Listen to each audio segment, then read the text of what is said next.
এর মধ্যে মানুষের জীবন কতটা পাল্টে যেতে পারে তা আমরা কিছু মুভি দেখলে বুঝতে পারি। আজকে যে ছবিটি দেখবো এটি 2005 সালের লেখা একটি উপন্যাসের উপর ভিত্তি করে তৈরি করা হয়েছে। উপন্যাসটি মানুষের কাছে অনেক পরিচিতি পাওয়ার পর সেই বইয়ের কাহিনীটির উপর এই ছবিটি করা হয়। উপন্যাস ও ছবির নামও সেম। ছবিটি 2013 সালে মুক্তি পায়। এটি মূলত একটি রাশিয়ান সার্ভাইভাল মুভি। তো চলুন আজকের এক্সপ্লেনেশনটি শুরু করা যাক। Mega studio explained metro. সাল 1935। রাশিয়ার মস্কো শহরের পার্ক কালচি নামের এলাকায় একটি মেট্রো রেল স্টেশন নির্মাণ করা হয়। মেট্রো রেল তো মোটামুটি আপনারা সবাই চিনেন। বাংলাদেশ ও ভারতের মেট্রো রেল আছে, কিন্তু আমাদের দেশের মেট্রো রেলগুলো ব্রিজের মাধ্যমে মাথার উপর দিয়ে চললেও রাশিয়ার সেই মেট্রো রেলটা নির্মাণ করা হয়েছিল নদীর নিচে টানেলের সাহায্যে। মানে নদীর নিচে একটা টানেল বা সুড়ঙ্গ তৈরি করা হয়েছে, ওইটার ভিতর দিয়ে মেট্রো রেলটা চলাচল করত। এই যে লোকটাকে দেখতে পাচ্ছেন, তার নাম স্রেগেজ। আর একটা ব্যাপার আমি আগে আপনাদেরকে বলে দেই, এটা যেহেতু রাশিয়ান মুভি তাই ক্যারেক্টারগুলোর নামগুলো বুঝতে আপনাদের একটু অদ্ভুত লাগতে পারে। তো স্রেগেজ মেট্রো রেলের যে সুড়ঙ্গ রয়েছে ওরা দেখাশোনা করে। কোথাও কোনো কারেন্টের লাইনে সমস্যা হলে কিংবা রেল লাইনের মধ্যে কোনো ত্রুটি দেখা দিয়েছে কিনা এবং সুড়ঙ্গের মধ্যে কোনো ত্রুটি খুঁজে পেলে তার দায়িত্ব হচ্ছে সাথে সাথে স্টেশন মাস্টারকে জানানো। একদিন রাত্রেবেলা সার্কাস ডিউটি শেষ করে সুড়ঙ্গের মাঝে হাঁটাহাঁটি করছিল। তখন সে লক্ষ্য করে চাঁদ লিক হয়ে নদীর পানি টানেলের ভিতর ঢুকছে। এটা দেখে স্টেশন মাস্টারকে ব্যাপারটা জানায়, কিন্তু স্টেশন মাস্টার স্ট্র্যাগেজের কোনো কথাই গায়ে লাগায় না। স্টেশন মাস্টার বলে যদি টানেলে কোনো সমস্যা হতো তাহলে সবকিছুই কম্পিউটারের মনিটরে দেখা যেত। মনিটরে দেখাচ্ছে সব ঠিক আছে, তাই চিন্তার কোনো কারণ নেই। আর স্ট্র্যাগেজ, তুমি নিশ্চয়ই আজকে লাল পানি খাওনি তাই না? এই জন্যই তুমি উল্টাপাল্টা কথা বলছো। যাও যাও, তোমার ডিউটি শেষ। তুমি বাসায় গিয়ে একটু লাল পানি খেয়ে জীবনটা এনজয় করো। এটা বলে স্টেশন মাস্টার স্যারগেজের কথাটি উড়িয়ে দেয়। স্যারগেজ মন খারাপ করে সেখান থেকে চলে যায়, কিন্তু স্টেশন মাস্টার তো বুঝতে পারেনি এই বৃদ্ধ লোকটার কথা হেসে উড়িয়ে দেওয়ার ফলে কতগুলো নিরীহ মানুষের জীবন যেতে যাচ্ছে। এরপরের দৃশ্যে দেখা যায় একজন মহিলা ও একটা পুরুষ মিলে খাটের ব্যায়াম করছে। তারা ব্যায়ামে এতটাই মগ্ন হয়ে গিয়েছে যে মেয়েটি তার মোবাইলে কল আসলে সেটাও ধরতে পারে না। ব্যায়াম করা মেয়েটির নাম হচ্ছে ইরিনা গারিনা। আর মহিলাকে যে কল দিচ্ছে সে তার হাজবেন্ড গারিন, এবং মহিলাটি যার সাথে ব্যায়াম করছে সে হচ্ছে বয়ফ্রেন্ড ব্লাদিস। হাজবেন্ডের কল দেখে মেয়েটি ভয় পেয়ে যায়। তখন তার বয়ফ্রেন্ড বলে, সমস্যা নেই, তুমি কলটি ধরো, তোমার জামাই গারিন আমাদের ব্যাপারে সব জানে। মহিলা কল না ধরে সেখানে চুপচাপ বসে থাকে। তার বয়ফ্রেন্ড বলে, তুমি তোমার মেয়ে খাসনিয়াকে নিয়ে আমার কাছে চলে আসো, আমির সাথে থাকার কোনো দরকার নেই। মহিলাটি জানায় খাসনিয়া তার বাবাকে অনেক ভালোবাসে, তাই সে চাইলেও কোনোভাবে তার স্বামীকে ছেড়ে আসতে পারছে না। তখন দেখা যায় তার স্বামী গারিন একজন ডাক্তার। সে রাতে হাসপাতালে ইমার্জেন্সি ডিউটিতে ছিল, আর তার বউ ইমার্জেন্সি ভাবে বয়ফ্রেন্ডের সাথে শারীরিক ব্যায়াম করছে। এটাই বাস্তব। তো যাই হোক, সকালে গারিন খাসিয়ানকে স্কুলে দেওয়ার উদ্দেশ্যে তার মেয়েকে সাথে নিয়ে বাসা থেকে মেট্রো স্টেশনে চলে যায়। আর ব্লাদেশ ইরিনা গারিনাকে বাসায় পৌঁছে দিয়ে সেও বেরিয়ে আসে অফিসের উদ্দেশ্যে। রাস্তায় ব্লাদেশের গাড়িটি জামে আটকা পড়ে। আজ তার একটা জরুরি মিটিং ছিল, এই কারণে সময় বাঁচানোর জন্য সে গাড়িটা রেখে মেট্রো স্টেশনের উদ্দেশ্যে রওনা হয়। পরের দৃশ্যে দেখা যায় সেই স্যারগেজকে, যে মেট্রো রেলে ফাটলের কথাটা জানিয়েছিল। স্যারগেজ স্টেশনের সামনে দাঁড়িয়ে একটা মেয়ের সাথে মদ পান করছে। তখন পুলিশ এসে তাকে ধরে নিয়ে যায়, কারণ স্টেশনের মতো পাবলিক প্লেসে লাল পানি খাওয়া অপরাধ। স্যারগেজকে ধরার সময় মেয়েটি দৌড়ে স্টেশনের ভিতর চলে যায়, তাই তাকে পুলিশ ধরতে পারে না। স্যারগেজ পুলিশদেরকে বলে টানেলের মধ্যে একটা বড় বিপদ আছে, হাত পেটে পানি টানেলের ভিতর ঢুকে যাচ্ছে, যে কোনো মুহূর্তে অনেক বড় দুর্ঘটনা হয়ে যাবে। আমি পানিতে গন্ধ পেয়েছি, নিশ্চিত এটা নদীর পানি। আমি সবকিছু পালকালচি স্টেশন মাস্টারকেও জানিয়েছি, কিন্তু তারা আমার কথা বিশ্বাস করেনি। এসব কথা শুনে পুলিশও তার কথা কিছুই বিশ্বাস করে না, কারণ সে অলরেডি লাল পানি খেয়ে রেখেছে। মানে দেখছো ব্যাপারটা, লোকটা একটু লাল পানি খেয়েছে দেখে কেউই তার কথা শুনতে চায় না। সবাই লোকটাকে পাগলি ভাবা শুরু করে দিয়েছে। ওদেরকে কে বোঝাবে লোকটা মাতাল ছিল, পাগল না। তো আচ্ছা যাই হোক, মেট্রো রেল যখন চলছিল তখন টানেলের ছাদ ভেঙে নদীর পানি ভিতরে ঢুকতে থাকে। মেট্রো তো অনেক স্পিডে চলছিল। এক ড্রাইভার হঠাৎ করে টানেলের ভিতর এত পানি থেকে ইমার্জেন্সি ব্রেক চেপে ধরে, যার ফলে ভিতরে থাকা যাত্রীগুলো একে অপরের সাথে ধাক্কা খেয়ে মাথা ফেটে যায়। অনেকে কাচের দরজা ভেঙে বাইরে পড়ে যায়। একটা অ্যাক্সিডেন্ট হলে যেমন হওয়ার কথা ঠিক তেমনই হচ্ছিল। কয়েক সেকেন্ডে সব তছনছ হয়ে গেছে। অনেকগুলো বগিতে পানিও ঢুকে পড়েছে। মানুষের ধাক্কাধাক্কি এবং এই অ্যাক্সিডেন্টের কারণে ট্রেনে থাকা মানুষগুলো অনেকেই ট্রেনের ভিতরে মারা যায়। যে ট্রেনটা দুর্ঘটনার শিকার হয়েছিল ওইটার মধ্যে দুর্ভাগ্যবশত গারিন, খাসনিয়া এবং ব্লাদিসও ছিল। অ্যাক্সিডেন্টের পর গারিন তার মেয়ে খাসনিয়াকে খুঁজতে থাকে। ব্লাদিস অন্য একটা বগি থেকে নিজের জীবন বাঁচানোর জন্য বের হয়ে ট্রেনের ছাদে উঠে পড়ে। সে যখন ছাদ বেয়ে সামনে যাচ্ছিল তখন গারিন এবং খাসনিয়াকে দেখতে পায়। খাসনিয়াকে দেখে সে তাদের বগিতে ঢুকে পড়ে, কারণ সে ইরিনা, গারিনার মেয়ে অর্থাৎ খাসনিয়ার সাথে একটু ভালো সম্পর্ক করার চেষ্টা করছিল, কিন্তু কখনো সে সেই সুযোগটাই পায়নি। তাই আজকে একটু সুযোগটা কাজে লাগানোর চেষ্টা করবে। এ সময় কিছু প্যাসেঞ্জার ট্রেন থেকে নেমে টানেলের মধ্য দিয়ে পানিতে হাঁটা শুরু করে।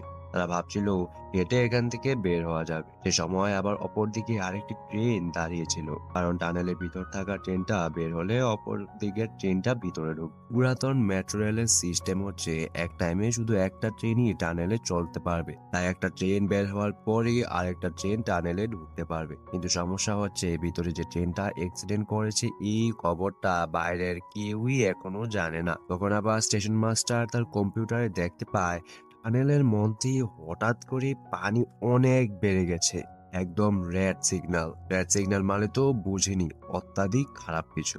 তাই স্টেশন মাস্টার অপর দিকে থাকা ট্রেনটাকে দ্রুত টানেল থেকে বের হয়ে আসতে বলে। আমরা সবাই জানি মেট্রো রেলগুলো কারেন্টের মাধ্যমে চলে, তাই টানেলে অত্যাধিক ভোল্টেজের কারেন্ট ব্যবহার করা হয়। এই ট্রেনটা বের হওয়ার জন্য কারেন্টের দরকার, তাই স্টেশন থেকে টানেলের ভিতর কারেন্ট অফ করতে পারছিল না। তাই যারা ট্রেন থেকে নেমে টানেল হতে বের হওয়ার জন্য পানির মধ্য দিয়ে হাঁটছিল, তারপর তাদের বেশিরভাগ মানুষই পানির মধ্যে থাকা উচ্চমাত্রার কারেন্টের শক লেগে সেখানে মারা যায়। যারা পিছনে ছিল শুধু তারাই কয়েকজন বাঁচতে পারে। তখন ব্লাদিস ট্রেনের মধ্যে থাকা একটি ছোট কুকুর বাচ্চাকে পানির মধ্যে ফেলে দেয় কারেন্ট আছে কিনা তা চেক করার জন্য। যখন দেখতে পায় কুকুরটি বেঁচে আছে, তখন তারা বুঝতে পারে স্টেশন থেকে টানেলের বিদ্যুৎ অফ করে দেওয়া হয়েছে। আসলে মৃত্যুর ভয়টা এমনই, চোখের সামনে যখন মৃত্যু দেখতে পায় তখন মানুষের আর কোনো কিছুর হুঁশ জ্ঞান থাকে না। এ যে কোনো ভাবেই এই বিপদ থেকে বের হওয়ার চেষ্টা করে। ব্লাদিসও কুকুরটার সাথে ঠিক এমনই করেছিল। যখন ব্লাদিস বলে একটা কুকুর মানুষকে সৌরজগতে যেতে সাহায্য করছিল, আর আজকে কুকুরটা আমাদেরকে ট্রেন হতে বের করতে সাহায্য করলো। অপরদিকে মেট্রোর অন্য একটা বগিতে আরেকটা কাপল জীবিত ছিল। হঠাৎ করে মেয়েটার খুব শ্বাসকষ্ট উঠে যায়। তখন ছেলেটা লাশের নিচ থেকে মেয়েটার ব্যাগ খুঁজে বের করে এবং মেয়েটাকে ইনহেলার দেয়। মেয়েটা সুস্থ হওয়ার পর তারা ট্রেন থেকে বের হয়ে স্টেশনের দিকে হাঁটা শুরু করে। তখনই ট্রেনটা তাদের এক পাশে চাপা দিয়ে দেয়। ভাগ্যক্রমে তাদের সামনে একটু দরজা ছিল। কোনো রকমের দরজাটা খুলে মেয়েটা ভিতরে ঢুকে পড়ে এবং ছেলেটাও অনেক কষ্ট করে ভিতরে ঢুকতে সক্ষম হয়। আর কয়েক সেকেন্ড দেরি করলে ছেলেটা ট্রেনের নিচে পড়ে মারা যেত। অপরদিকে গারিন ভাবছিল কিভাবে এখান থেকে বের হওয়া যায়। তখন খাসনিয়া তার বাবাকে জিজ্ঞাসা করে, বাবা আজকে কি আমার স্কুল মিস যাবে? মানে মেয়েটার লেখাপড়া নিয়ে কতটা সিরিয়াস দেখুন, আর এদিকে আমি পড়ালেখা বাদ দিয়ে শুধু মোবাইল টিপি। এখানে জীবন তাকে নিয়ে খেলাধুলা করছে, তবুও তার মাথা থেকে পড়ালেখার চিন্তা যায় না। আসলে এমন মানুষই পৃথিবীর ভবিষ্যৎ। আচ্ছা যাই হোক, অপর দৃশ্যে দেখা যায় যারা হেঁটে টানেল থেকে বের হওয়ার চেষ্টা করেছিল তাদের মধ্যে বেঁচে থাকা কয়েকজন কারেন্ট বন্ধ করার পরে কোনো রকম পার্ক কালচে স্টেশনে এসে পৌঁছায়। তাদেরকে দেখে মানুষ অনেক ভয় পেয়ে ছোটাছুটি করতে থাকে।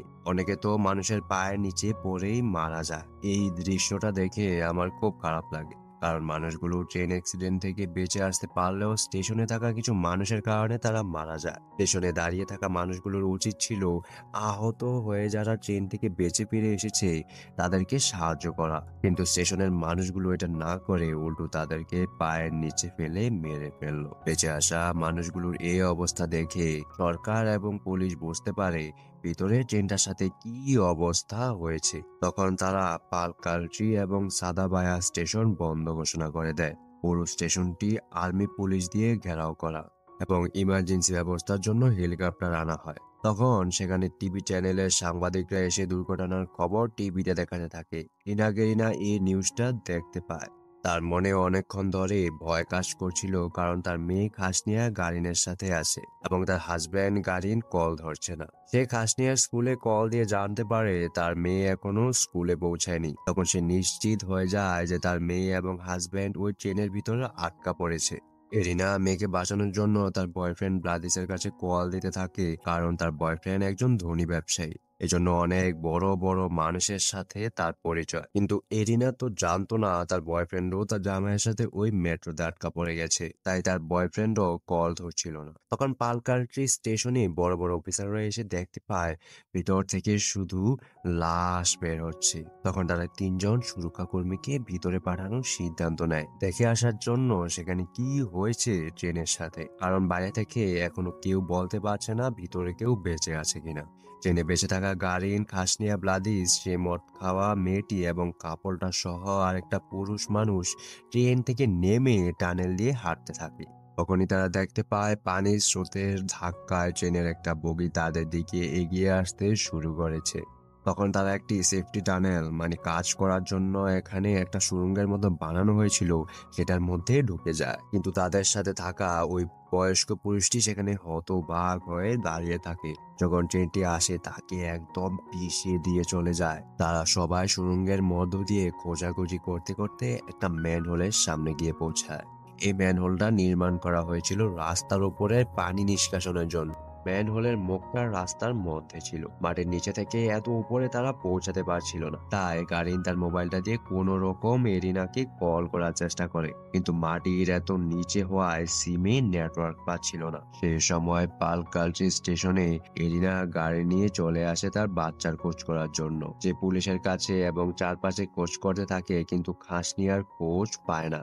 অপরদিকে টানেলের মধ্যে তারা একটা উঁচু ড্রাম খুঁজে নেয় এবং সেটার উপর দাঁড়িয়ে ম্যানহোলের গ্রিলটা খোলার পর একটু হাত উঁচু করে মোবাইলের নেটওয়ার্ক পাওয়ার চেষ্টা করে। তখনই মোবাইলটা হাত থেকে পানির মধ্যে পড়ে যেতে লাগলে মেয়েটা কোনো রকমে মোবাইলটা ধরে ফেলে। এই মোবাইলটা ছিল বাইরে যোগাযোগ করার শেষ উপায়, তাই এটাকে সুরক্ষা দিতেই হবে। তারা যখন নেটওয়ার্ক খোঁজার চেষ্টা করছিল, তখন কাপল মেয়েটার শ্বাসকষ্ট উঠে যায়, কিন্তু মেয়েটা তার ইনহেলারটা ম্যানহোলের ওঠা সিঁড়ির মধ্যে ভুলে ফেলে এসেছিল।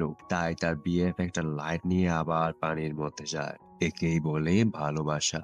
ইনহেলারটা খুঁজে নিয়ে আসার সময় একটা মৃত লাশ দেখে ছেলেটা ভয় পেয়ে লাইটটি হাত থেকে ছুটে পানিতে পড়ে যায়। তাই সে আর বের হয়ে আসতে পারছিল না। সে কোনো রকম শ্বাস নিয়ে নিয়ে রাস্তাটা বের করার চেষ্টা করছিল। এই সময় উপরে থাকা বাকিরা বুদ্ধি করে কোনো রকম একটু আগুন জ্বালানোর ব্যবস্থা করে। আগুনের আলো দেখে ছেলেটা রাস্তা খুঁজে সেখান থেকে অনেক কষ্টে বের হয়ে আসে।